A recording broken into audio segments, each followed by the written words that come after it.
اعوذ باللہ من الشیطان الرجیم، بسم اللہ الرحمن الرحیم۔ معزز دیکھنے والوں، السلام علیکم ورحمۃ اللہ وبرکاتہ۔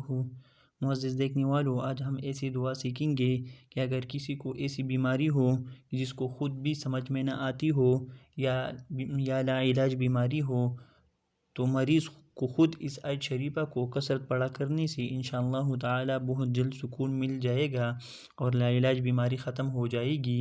تو وہ آیت شریفہ یہ ہے: اعوذ باللہ من الشیطان الرجیم، بسم اللہ الرحمن الرحیم۔